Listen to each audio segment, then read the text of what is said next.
Fair point, Mr. Karmon. But let me also get in Colonel Eisin. And my question to you is, Israel has had a legendary status as far as intelligence is concerned. How could an attack of this magnitude not be preempted? Do you believe this is a huge lapse that may have taken place at this point, the way analysts are looking at the situation?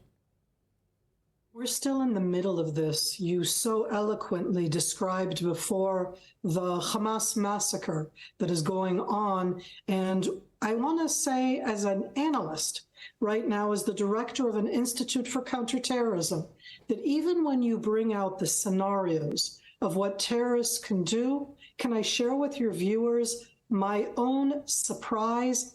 I thought that they had some humanity.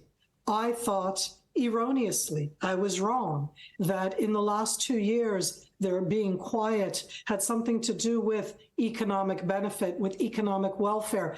I actually thought that maybe they had changed. And you're absolutely right. We are in a colossal surprise.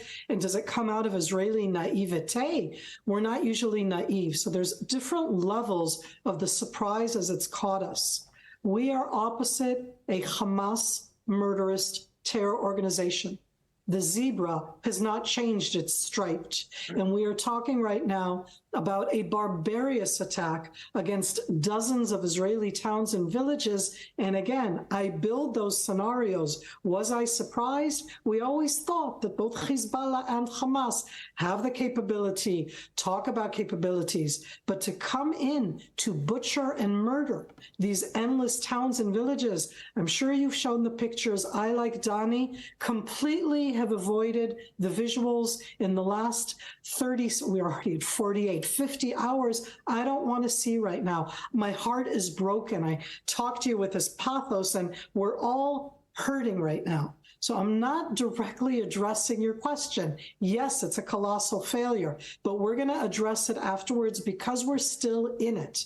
We're learning. We know how to adapt. We also know how to look forward. And I think that our not seeing what they were going to do has to do more with our expectations, that we didn't think that they could do such a horrific act, than with our understanding of the capabilities.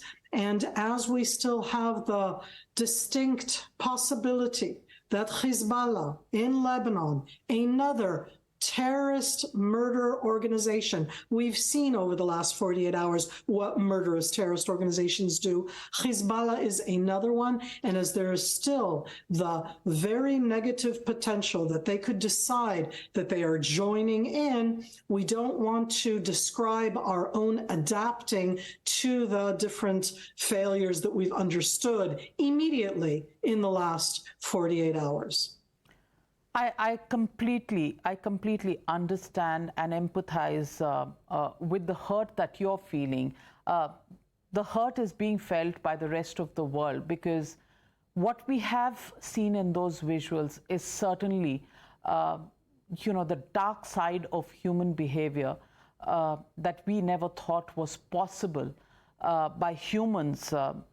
Clearly, it is way beyond what anybody can accept, and expectations have been raised to the ground. I completely understand.